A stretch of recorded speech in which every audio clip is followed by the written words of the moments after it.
오늘 본문은 엘리야가 갈멜산에서 바알의 대언자 450인과 혈혈단신으로 영적 사투를 벌이는 상황을 배경으로 하고 있어요. 당시 이스라엘에는 3년이나 우로가 내리지 않는 끔찍한 가뭄이 계속되었습니다. 이 가뭄의 이유에 대해서 당시 왕이었던 아합은 엘리야 때문이라고, 너 때문이야, 엘리야 너 때문이야 라고 했어요. 너 혼자만 여호와를 선포하고 바알을 경욕했기에 지금 이런 상황이 직면된 거야. 그러면서 핍박합니다. 이에 엘리야는 아합에게 제안을 해요. 뭐라고 제안을 하냐면, 그러면 누가 진짜 하나님인지를 분명히 하자. 그러면서 아합의 집에서 먹고 사는 이 바알의 대언자 450명과의 대결을 제의해요. 뭐냐? 제단 위에 짐승, 그러니까 숫소를 올려도 돼. 거기에 불을 붙이지 않고 각자 자기 신에게 구해서 응답하는 이가 참 하나님이심을 확증하자는 대결이었어요. 이 대결은 우리가 아주 잘 알고 있듯이 엘리야의 승리로 돌아갔어요. 이러한 승리에 이르는 중에 엘리야가 하나님 앞에 올렸던 이 기도의 모습을 오늘 이 시간 살펴보기로 합니다. 오늘 이 시간 이 기도의 모습을 살펴보면서 우리 또한 이 시대를 살아가면서 어떻게 기도해야 기도 응답을 받을 수 있는지, 그에 대한 해답을 말씀을 통해서 살펴보면서 찾아보시면서 우리 주님께서 주신 귀한 은혜를 나눴으면 좋겠어요. 네, 할렐루야. 자, 그러면 엘리야가 어떻게 기도했기에 하나님의 응답을 받을 수 있었는가? 어떻게 기도했기에? 그 응답받은 기도 모습을 한번 보도록 하겠습니다. 첫 번째 모습을 보시도록 할게요. 첫 번째, 자신이 하나님의 종이라 해요. 하나님 앞에 종이다. 제가 오늘 본 말씀인 열왕기상 18장 36절 말씀을 대독하겠습니다. 저녁 소재 드릴 때에 이르러 선지자 엘리야가 나아가서 말하되, 아브라함과 이삭과 이스라엘의 하나님 여호와여, 주께서 이스라엘 중에서 하나님이신 것과 내가 주의 종인 것과 내가 주의 말씀대로 이 모든 일을 행하는 것을 오늘 알게 하옵소서. 말씀입니다. 엘리야가 자신을 하나님의 종이라고 한 것은요, 전형적으로 겸손한 기도를 뜻합니다. 겸손한 기도. 겸손히 기도함이 응답을 이뤘다라는 거예요. 겸손한 기도. 히브리어로 이 종이란 말은 에베드라는 거예요. 에베드. 이는 말 그대로 servant라는 의미인데요. 근데 이 의미만 있는 것이 아니라, 겸손과 공손함의 의미도 이 단어 안에 포함되어 있다는 거예요. 겸손과 공손함. 아울러 이 단어 자체가 노예의 의미를 갖고 있다고 합니다. 노예의 의미. 노예는 어떤가요? 노예는 자기 결정권이 없습니다. 그리고 자기 주장도 없어요. 자기 욕심도 없습니다. 오직 주인의 뜻을 받들고요, 주인의 뜻을 행하는 것뿐입니다. 조금 그러더라고요. 예전에 저희 시골집에 노비라고 하나요? 이렇게 그런 생활을 하시던 분이 계셨던 것 같아요. 근데 정말로 그렇지더라고요. 예. 근데 그분들보다 좀 더 심한 의미가 안에 담겨져 있는 거예요. 예. 오직 주님의 뜻을 받들고 주님의 뜻을 행하는 것입니다. 종이라는 것은. 엘리야도 마찬가지였다. 엘리야도 마찬가지였다. 그는 오로지 하나님의 뜻을 받들고 하나님을 영광스럽게 하고자 했다는 거예요. 하나님이 과연 살아계시고 지금도 역사하고 계시다는 것을 엘리야는 드러내고자 했다. 바로 이 때문에 하나님께서는 엘리야의 기도를 들어주셨다는 거예요. 그가 겸손하였으므로 그의 기도를 들으셨고 그를 들어 자기의 뜻을 또한 나타내 주셨다. 하나님께서는 이처럼 우리가 기도함에 자기를 낮추시길 바라신다는 거예요. 하나님께서 성경 역사에 사용하신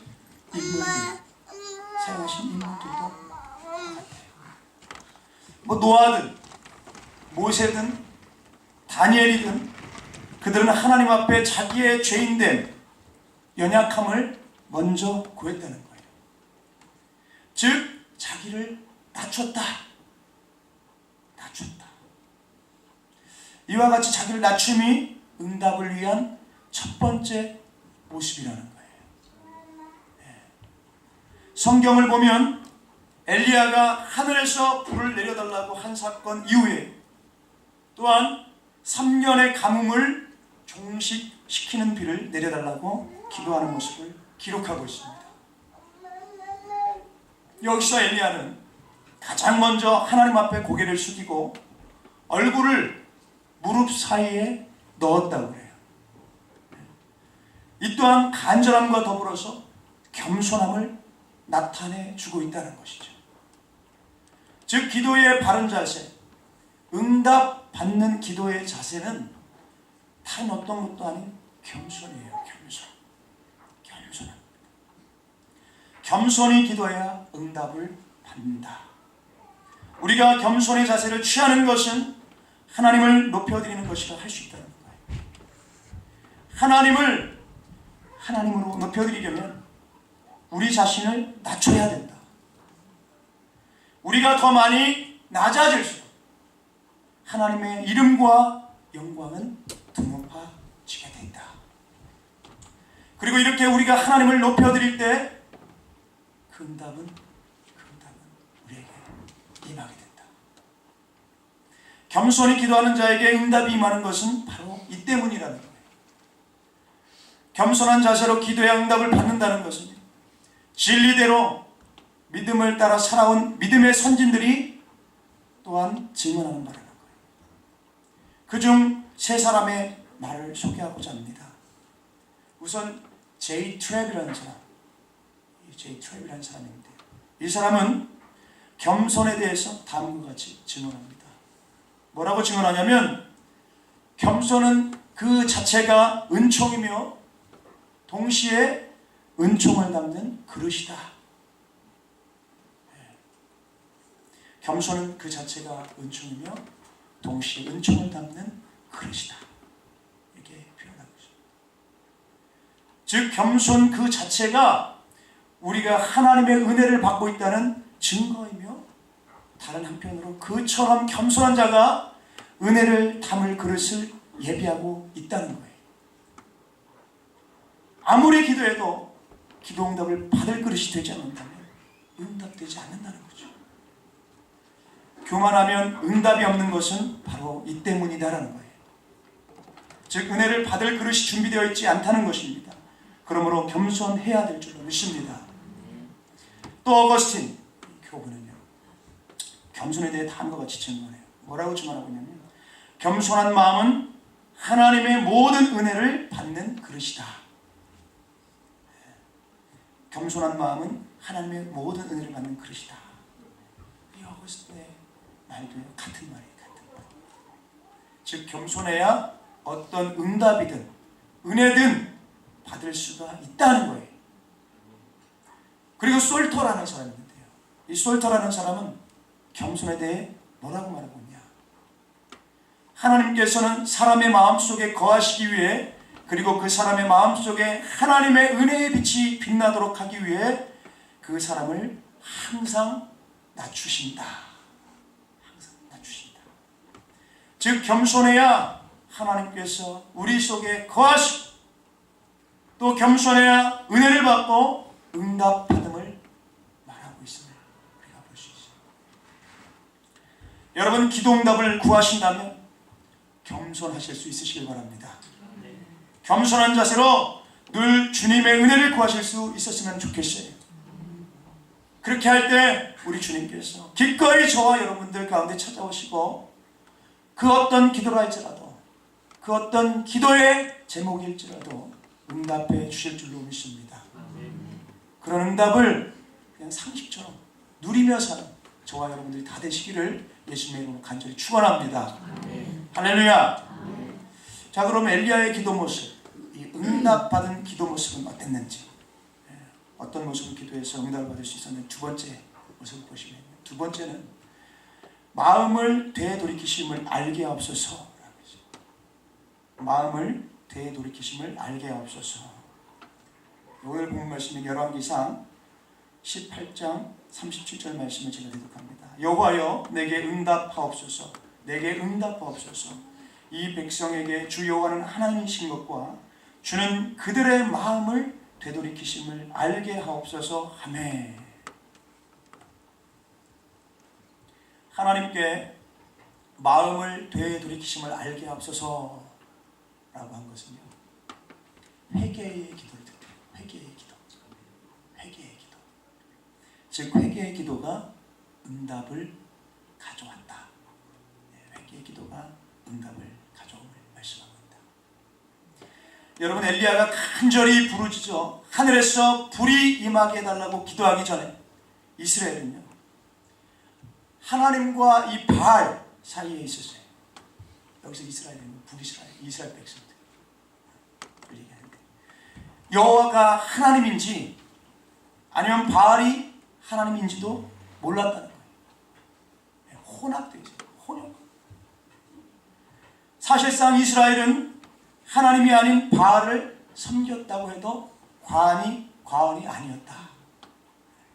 그들은 죄악을 고집하고 자기의 탐욕, 즉 풍요, 그리고 다산을 주리라 약속하는 이 바알 선지자의 미혹을 받아가지고 하나님을 버리고 바알을 섬긴 거라는 거예요. 하나님께서는 이러한 이스라엘을 돌이키게 하시고자 그들의 죄를 깨닫게 하시고 회개케 하시고자 가뭄을 내리신 거예요.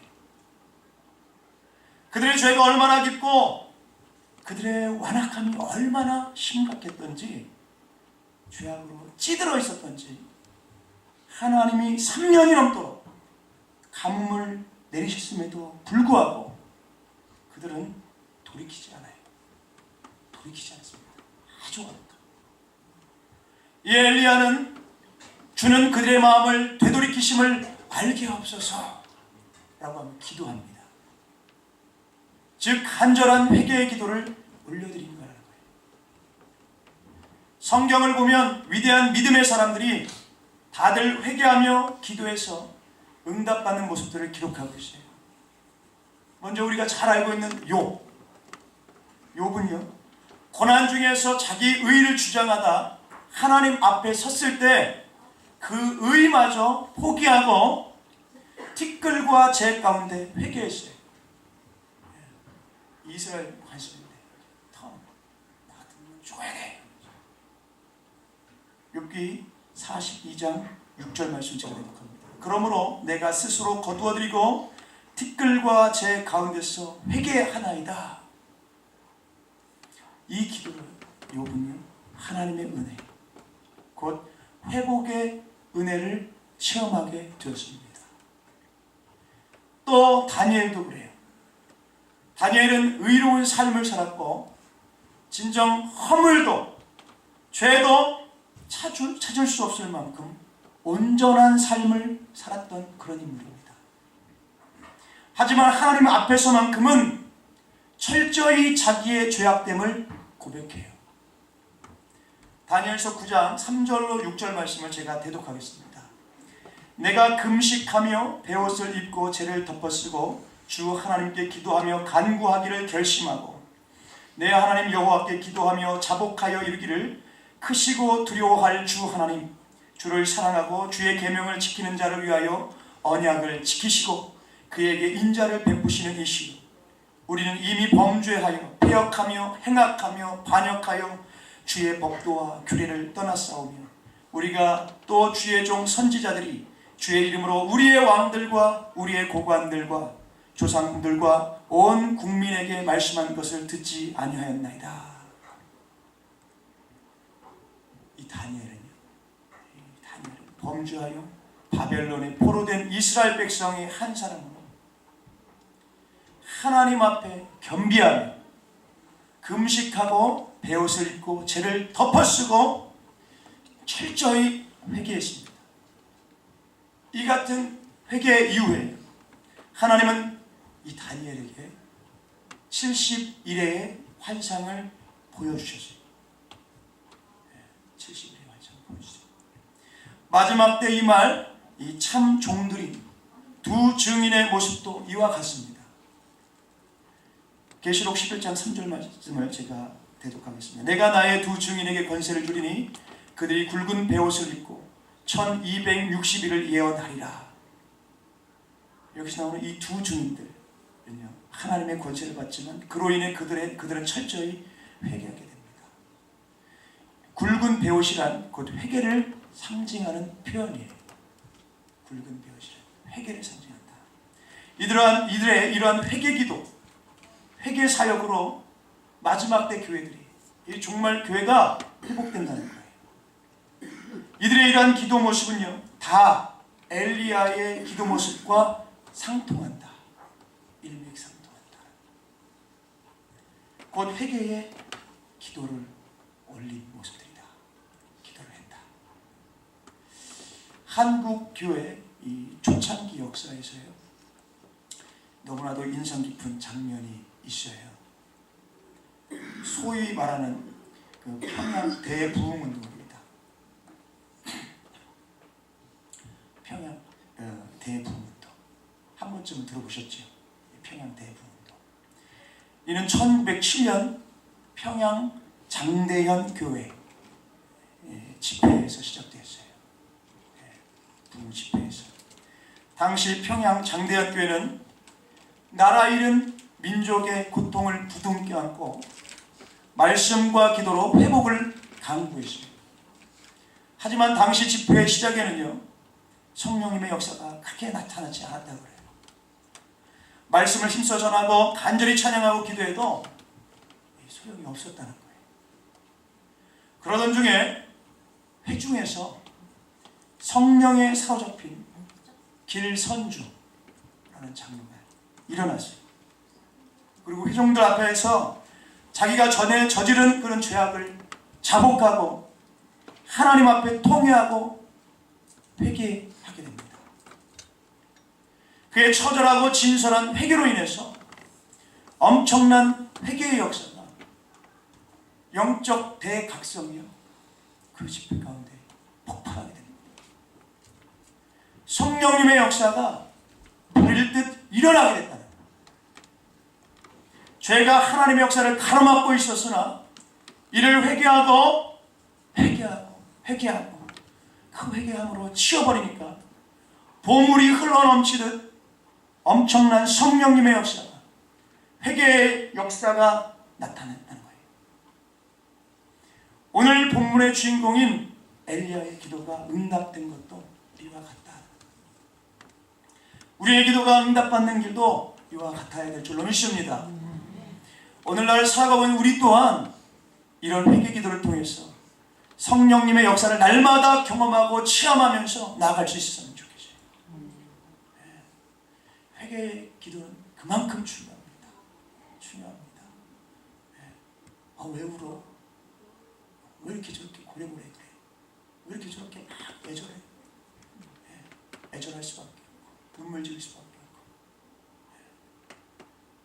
죄를 털 수 없어서 옷을 찢을 수 없어서 눈물을 흘리는 겁니다.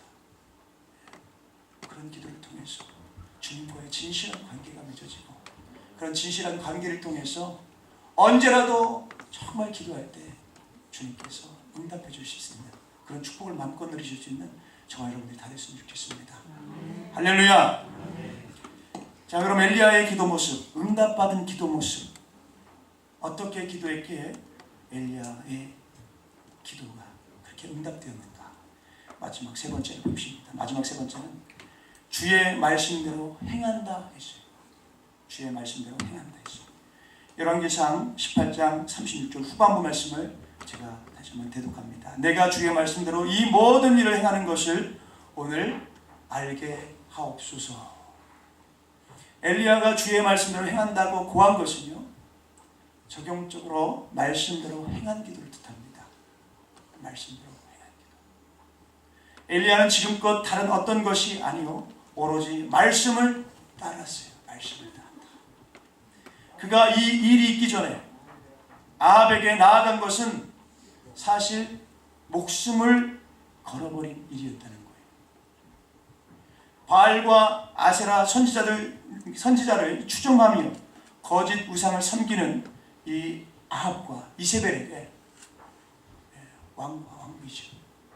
아합과 이세벨에게 엘리야는 눈의 가시와도 같았어요. 눈의 가시와도 같았습니다. 그런 존재였어요. 만나기만 하면 그냥 엘리야를 죽이지 못했어요. 안달나 있었던 그런 상황이었어요. 근데 이를 엘리야도 잘 알고 있었다는 거예요. 그런 마음을 가지고 있었다는 것을 엘리야도 잘 알고 있었다. 그럼에도 엘리야가 나아간 것은 말씀에 순종하기 위함이었다는 거예요. 말씀에 순종하기 위함. 이전의 일들도 다 그와 같습니다. 그가 그릿시내가에 내려간 것도, 그리고 사르밧 여인의 집에 간 것도 마찬가지다. 다 말씀을 따르고 행하기 위함이다. 즉 그는 하나님의 말씀대로 행하였고 말씀에 순종하고 형종하였다. 지금의 기도 모습도 이와 마찬가지라는 거예요. 이 모든 것은 말씀을 따르는 모습이라는 거죠. 말씀을 따르는 모습. 그의 기도가 응답받은 것은 바로 말씀에 순종하는 기도였기 때문이다. 여러분, 성경의 믿음의 사람들, 하나님과 동행하고 하나님의 인도와 응답을 받고 하나님의 역사를 이룬 모든 사람들의 공통점은요, 하나같이 말씀 순종했어요. 토탈을 해보니까 하나같이 말씀 순종함에 있었다. 아브라함을 먼저 보면요, 그는 철저히 하나님의 명령과 계명을 지키면서 살았습니다. 창세기 12장 4절 말씀을 대독합니다. 이에 아브라함이 여호와의 말씀을 따라갔고 롯도 그와 함께 갔으며 아브라함이 하란을 떠날 때에 75세였더라. 이처럼 말씀을 따라가는 아브라함은요, 믿음의 조상이요 복의 근원이 되었습니다. 그리고 또 노아도 그래요. 노아, 그는 하나님께서 말씀하신 모든 것에 순종했어요. 창세기 6장 22절 말씀을 대독합니다. 노아가 그와 같이 하여 하나님이 자기에게 명하신 대로 다 준행하였더라. 우리가 잘 아는 것처럼 노아는 하나님의 말씀을 잘 준행하였어요. 이를 인하여 노아는 방주를 예비하였고 구원을 받았습니다. 구원을 받았어요. 또 그 누구보다 우리 예수님은 죽기까지 성부 하나님께 순종하셨어요. 빌립보서 2장 8절 말씀을 제가 대독합니다. 사람의 모양으로 나타나사 자기를 낮추시고 죽기까지 복종하셨으니 곧 십자가에 죽으심이라. 대독한 말씀에 나온 대로 예수님은 하나님 말씀에 순종해서 인류 구원이라는 위대한 역사를 이루셨습니다. 이 모든 말씀 순종 모습과 그에 대한 인도, 상급, 역사는 다 하나님의 응답이라는 거예요. 믿으십니까? 여러분, 순종, 말씀을 따른다는 것은 이 기도 응답의 확실한 전제 조건이라는 거예요. 이와 관련해 성경의 증거를 들어보면 우선 성경은 우리가 말씀을 듣지 않으면 우리의 기도가 가증하다고 선언하고 있어요. 잠언 28장 9절 말씀을 제가 대독합니다. 사람이 귀를 돌려 율법을 듣지 아니하면 그의 기도도 가증하니라. 그렇게 말씀을 듣지 않는 이에게 어떤 응답도 없으면 지극히 당연한 귀결이라는 거예요. 당연한 결과다. 또 잠언 1장 24절로 26절 말씀을 대독합니다. 내가 불렀으나 너희가 듣기 싫어하였고 내가 손을 폈으나 돌아보는 자가 없었고 도리어 나의 모든 교훈을 멸시하며 나의 책망을 받지 아니하였은즉 너희가 재앙을 만날 때에 내가 웃을 것이며 너희에게 두려움이 임할 때에 내가 비웃으리라. 지금 대독한 이 잠언 말씀 보세요. 하나님께서는 불러도 듣기 싫어하고 손을 펴도 돌아보지 않고 도리어 그 모든 교훈과 책망을 멸시하고 받지 않은 이들에 대해서 어찌할지를 말씀하고 계세요. 곧 그들이 위기 때 부르짖어도 두려워하고 힘들 때에도 외면하고 개의치 않을 것을 말씀한다는 거예요. 그렇습니다. 순종하지 않으면, 말씀을 따르지 않으면 어떤 기도응답도 기대할 수 없다는 거예요. 심지어 성경은 예수님도 순종하심으로 구원의 근원이 되셨다고 기록합니다. 히브리서 5장 8절로 9절 말씀을 제가 대독합니다. 그가 아들이시면서도 받으신 고난으로 순종함을 배워서 온전하게 되셨은즉 자기에게 순종하는 모든 자에게 영원한 구원의 근원이 되시고, 즉 말씀 순종으로 예수님은 구원의 근원이 되셨다는 거예요. 그 구원과 응답을 받으셨다는 것입니다. 순종 없는 기도응답은 결코 성립되지 않는다. 그러므로 여러분 늘 순종하며 사실 수 있는 저와 여러분들이 다 되었으면 좋겠어요. 네. 나쁜 게 아니잖아요. 네. 좋은 거잖아요. 네. 순종해서 말씀대로 행한 기도를 통해서 주님께 영광을 올려드리는 삶을 사시는 저와 여러분들이 다 되었으면 합니다. 할렐루야.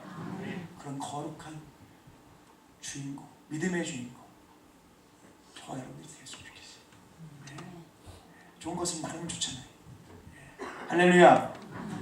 말씀을 마무리하겠습니다. 엘리야는요 갈멜산에서 간절히 기도의 사투를 했고요. 그 기도는 응답을 받았다. 어째서 그의 기도가 응답되었을까요?